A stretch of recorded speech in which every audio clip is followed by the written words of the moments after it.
business or are you running a business? Valuation is the ultimate KPI. Hey there, welcome to the Valuations Podcast brought to you by Trulytics, the premier transition management and business optimization platform for the wealth management and insurance industries. My name is Mike Langford and I'm the host of the Valuations Podcast. And today I'm flying solo. So thank you for joining me. Usually I do have a guest on this podcast, and maybe it's a little strange for you to hear me flying solo, but it's not strange for me. I've flown solo on many more podcasts than I have had guests. And I thought today was a good opportunity to do a solo podcast because the really interesting topic was teed up by Carla McCabe on the blog over at blog.trulytics.com. And she had this really insightful and detailed post that you've got to go read. It's called Understanding Add Backs and Adjustments. And it's all about when you are considering the valuation for a business that you are either thinking of buying or selling. During the negotiation process, there's going to be things you want to add back into to kind of increase the valuation. And there's going to be some things you'll want to adjust down to reduce the valuation, because when you think about a business, you're buying all the cash flows that come with that business, right? You're buying the long-term valuation of that business and what it means to your existing business. And so there's going to be kind of some tinkering, like this stuff I want to include, and that's kind of going to hurt me or cost me. So I want to remove that from the equation. So really, really great post. You absolutely need to read it. Number one, because, well, first of all, if you're a regular listener to this podcast, chances are, actually, it's highly likely that someday you're going to be involved in either selling a business or buying a business, whether it's an individual book of business, if you're a solo advisor or a solo agent, or if you own a business, you're probably going to sell it someday, or maybe you're going to look to expand and acquire another business, or maybe you just, a staff member and you're going to be involved in either having your business sold or acquired. So really, really interesting stuff. Highly recommend going to check out the blog post. Again, Carla's a certified valuation analyst. I mean, that's a real deal, a CVA, kind of like a CPA or CFP or CFA in the wealth management industry. So it's a legitimate, like really hard designation to get. So she knows her stuff when it comes to valuation. So check it out. While Carla was writing the piece, we had this really interesting discussion. And this is kind of going to tee up where I wanted to go with this topic, and where I'm hoping to kind of add some extra color to it. Is we had this interesting discussion back and forth. Carla was looking to find a parallel to maybe make the analysis that she was sharing a little easier to digest from a readability perspective. That, maybe we could have a parallel with restaurants and kind of use that as a way to get people to understand something a little bit better. But in our back and forth, we kind of came to the conclusion that, there really is no parallel, right? There's no parallel to the wealth management business and the insurance business. They're incredibly different from just about any other business in the universe. I mean, think about the wealth management business if you're in an independent broker-dealer situation, right? In that model, it looks nothing like anything else. I mean, think about it. Where else can you find independent business owners who will willingly give up a control over their earnings in some respect and control over the things that they can do from a business operations and from a marketing perspective to a vendor, right? The independent broker-dealer is a vendor to the independent financial advisor who owns their own business. They may be in an LLC or an S Corp or even a C Corp, right? If they're getting big, but they own their own business. And yet the IBD has some control over that business. And, oh, by the way, they get a cut of the money, right? Now, in exchange for that, they offer compliance assistance. They offer trading on their platforms and practice management platform assistance, and all sorts of other goodies come along with that. So it's not like they're just kind of, sticking their hand in their pocket and taking it with no value. But it's a really kind of unique business situation that you don't really see anywhere else. I mean, franchises kind of sound a little like that, but in a franchise model, what you're really paying for is you get the brand, and the brand does all the marketing for it, and they design all the menu and everything for you. They basically dictate everything about the business, and you get to kind of own your location and reap the rewards of everything that the franchise does for you. But in an independent broker dealer model, that doesn't really happen. Most advisors, don't even really use the brand in their marketing of themselves, right? They're marketing them themselves as, Mike Langford Financial type of deal, right? So really, really interesting and unique. And the fact that they're so unique is the reason why it's so important for you to really take time to understand what drives valuation, because it's not like other businesses. And if you've ever been involved or seen another business bought or sold, it doesn't look like this, right? I mean, think about it, right? Most businesses, you may be buying equipment, you may be buying a brand, you may be buying a whole bunch of stuff in there that doesn't really apply here. Frankly, most other businesses do not have the recurring revenue streams that are predictable and will be there whether their business is up or down. Like a wealth management or an insurance business does, right? The money just kind of keeps coming. There will be some variability in it, but if the clients stay, the money stays, the revenue stream stays. So really, really interesting. One thing that Carla outlines in the article is that when the negotiation's happening, the buyer is primarily looking at acquiring a cash flow stream. And so it's only natural that, at Trulytics, we recommend that you use the discounted cash flow methodology to evaluate the cash flow stream that you're going to get. You're not just getting revenue, you're getting after expenses, the kind of, gross margin, if you will, of the business. Now, many people use the EBOC, which is earnings before owner's compensation, to kind of use that as a fair measurement of cash flows. And Carla goes into detail on that. So you could look at that and get a detailed understanding of where she thinks you should go and what she thinks should be added and excluded from the cash flow projections for any given business. What I want to do is chat today a little bit more about what it means to acquire a business that has an office or multiple offices and staff, right? Carla covers that too, but I want to think of it more from a strategic perspective and what it means to your business.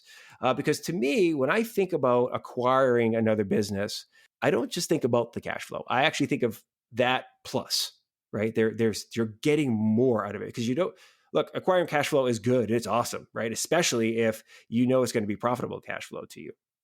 But you're acquiring more, right? You're acquiring opportunity, I think, when you go to business. And the reason why I want to focus on the office and businesses with an office and staff is that it's dramatically different than buying another advisor's book of business, where if you're buying somebody else's book of clients, basically what you're buying is the right to the revenue streams generated by those clients on a broker-dealer platform. And should those clients stay, great. But if they leave, you lost it, right? And there's usually not any expenses or any infrastructure that transfers with it. But when you think about acquiring a business that has a location and people, it gets a little bit different. So let's dive into it. I think I've got 4 areas that really popped into my mind. Number 1 is you're acquiring scaling opportunities. And that kind of feels like a no-duh, Mike, type of statement. But when you buy another business with an office and people, that new office and its new location offers you the opportunity to grow the business. It's not just bringing in a chunk of revenue and plop, here we go. The business is now twice the size, as an example. If you bought a business the same size as yours, you've bought geographic diversification in many cases, right? So as an example, I live here in Austin. If I decided to buy a business in Dallas, I've diversified where my business is. So God forbid a natural disaster hits Austin, I still have business in Dallas. If Austin goes through a economic downturn that's kind of localized for some reason, that will have maybe lesser effect on my Dallas business. I can access new types of clients as well, vertical type changes, right? So maybe my business here in Austin is primarily centered on the tech segment for clients. And in Dallas, Maybe there's people that are in, I don't know, sports entertainment, right? Maybe people who work for the Mavericks and the Cowboys and so forth up there. So there's opportunity to really expand and grow at a scale that's different than it would be should you just continue to grow organically with one office, or you just grab a book of business from an existing advisor, right? You're actually getting a physical location. Right? And so as Carla articulates in her piece, that comes along with leases and salaries and all that type of stuff. And it's really true. But I look at it as, from a strategic perspective, this is an opportunity to scale in a new way. Now, secondly, when you think about the people, you've expanded your talent pool. And that's really, really cool. When you acquire a business that has an existing team, you're adding talent wealth, as one of our previous podcast guests, Kelly Cruz, calls it. The talent wealth of your business went up because you've now got new, smart people added to the team. They come with history. They have insights. They have innovative ideas. They also have a client roster, or they've solved problems that maybe some of your existing team have not solved in their past. So by bringing on new people, you expand the kind of the brain power, if you will, the talent of your organization. Now, it comes with some costs, right? There's an integration cost, right? You got to get everybody on the same page. Everybody's going to be kind of thinking the same thing. You've got to transfer them over to your payroll system and all the other things that go along with bringing employees on. There may be some training for cultural fit and integration. You want to make sure that you get people together for company retreats and so forth to make sure everybody knows each other. And you want to train people from an HR perspective to kind of be on the same playbook, right? So there's some potential cost there. And then, of course, there might be some cultural clashes. Some people may be uncomfortable with change and not like the new people or something like that. So you're going to have to work a little harder to make sure that stuff works. But in the end, that's an investment worth making because, people, you always hear this, people are your most important asset to a business, because in our business in particular, it is people that make the business run. Your advisors have the relationships with the clients. You need those advisors to keep the clients happy. The person who manages the front desks and answers the phones, that person is the first line of defense in your interaction with clients and with vendors. So you want to make sure that they are working well and maximizing things. So talent wealth, really, really important. You just got more talent wealth. You're expanding that talent pool. So it's something to think about. Yes, cash flow involved, but this kind of a hard to put a number on it value there. Number 3, shared resources. This is one of my favorite. You would go to business school, and if you ever read about mergers and acquisitions, this is one of the first things they always talk about is that when you merge two companies, there's the opportunity to find synergies and also efficiencies. And when they say efficiencies, they mean you can reduce costs, right? You can spread costs or thin it out a little bit. So for instance, you don't need 2 chief accounting officers. If you have, taking 2 companies and making them one, you only need 1 chief accounting officer for the company, right? You don't need 2 chief marketing officers. You only need 1 chief marketing officer. So you get some efficiencies there. You also get, frankly, the ability to maybe think about investing in ways that you wouldn't have been able to do, or you wouldn't think made sense economically before you grew the business. So if you had a business that was, maybe doing $1 million in revenue a year, and you expanded it to $2 million in revenue a year, and you grew the team to 20 people with this new merger, suddenly you might feel really comfortable or more comfortable spending a few $1,000s a month on digital marketing. Whereas before you're like, oh, that's a lot of money, right? Now you're like, hey, that makes sense for a business our size. We should be investing in digital marketing aggressively to build our brand, to give our team a good footprint, to interact with their prospects, clients, referral partners out in a digital realm where they're spending a lot of their time. So think about that. The shared resources can be a great opportunity for you to make the business much more stable and then easy to scale down the road. So that's something that oftentimes is, again, at the beginning, you might be able to see some savings, right? So some of those adjustments and add back type stuff, you'll see that some of that activity in there. We're like, hey, I'm going to have some synergies and cost efficiencies. But you going forward, like, I'm not 100% sure exactly how to say this, but I'm going to find some value here, right? And I don't know how that adds up in the bottom line, but you should value it. Number 4, finally, better treatment from vendors. I like this one a lot. And if you've been in the industry long enough, and probably if you're in acquisition mode, you've experienced this. The bigger you get, the better treatment you get from vendors. And that comes in many forms, right? So if you become one of the top producers with your broker-dealer relationship, the more scale you have, you get invited to the better conferences, advisor conferences, right? So instead of going to the Marriott, you get invited to the Four Seasons, that type of stuff. You get to go to the really nice shows. Asset managers start treating you really, really nicely. So you kind of get the white glove treatment from all of your vendors. But you also, you start to find some cost efficiencies too. Usually you start getting better deals from people. You start to maybe have an easier time getting through to customer service or getting things pushed through compliance because they want to see you succeed. So that's really, really cool stuff. You also may get access to things like to other vendors that previously you were just too small for. So the one thing that I say is, be careful. That don't let it cloud your judgment, right? There's lots of cautionary tales out there of business owners who kind of lose their fastball after they get a little too comfortable, right? Like living the high life. Suddenly it's like, maybe I won't work so hard anymore. But look, it's working hard is what got you to where you are today, and the fact that you're able to expand the business, right? So those are 4 things to really keep in mind from a strategic perspective, and how it may change your business.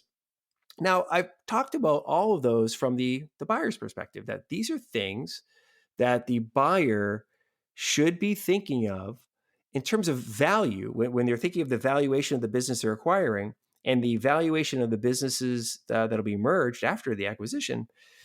These things should be in their mind, right? But the same should be true for the seller. If I'm selling my business and we're putting a value on my business, yes, we can value it based on cash flows, and we can add things in and take things out and adjust whatever. But I'm also aware that there are some things that will happen after this merger that this business will become more valuable. So in other words, the future cash flows of this business are likely to be much greater because of this merger than they would have been had these businesses stayed independent. And if I know that, I'm going to be trying to negotiate appropriately in that direction. And you should too. Here at Truelytics, we're all about quantitatively measuring these things via the Truelytics platform to help you come up with a valuation. But in the end, when you get to the negotiating table, as Carla says, that valuation is a very strong guideline, and it is a standard that you can expect a buyer or a seller who lands at the negotiating table is going to have their Truelytics valuation out and ready to go. And they're going to be showing you how that business compares to other businesses that have comparable size and structure. But keep in mind that these other strategic things are really important as well. Don't push away from the table just because you think, well, that valuation is a little too high for you have to, in your mind, if you're the buyer, think, hey, this is what I'm going to be able to do with this. And it really fits the culture. It's going to allow me to scale geographically the way I want to, go after new types of clients. The shared resources is going to allow me to become more efficient and allow me to be a stronger, more sustainable company. Yeah, this makes sense. And oh, by the way, I really want those people in my organization. They were really smart and great. And that's where I want to go in an organization. Okay. Hopefully you enjoyed this podcast, me flying solo. There will be a few of these sprinkled in. As you might suspect, during the summer, some guests are out vacationing. That kind of wacky concept where people go on vacation and they don't just want to jump on a podcast with Mike Langford. So I wanted to make sure that we didn't let too much time go by without you hearing me. So I'm going to have a couple more of these for you over the next couple of weeks. As always, please do send in your topics and suggestions for people to be on the show. You can reach me at valuations at truelytics.com. Sorry about that. I almost said valuations at mikelangford.com. Don't send it there. Valuations at truelytics.com. You could also swing by the Truelytics website, use the contact form there, or hit us up on the socials. Truelytics pretty much everywhere, or you can hit me up. I'm at Mike Langford everywhere. Love to hear from you. Hope you're enjoying the show. As always, like and subscribe on iTunes, Stitcher, SoundCloud, TuneIn, wherever it is you like to get your podcasting on. And until next week, I hope you have a wonderful day. All right. See ya. Bye.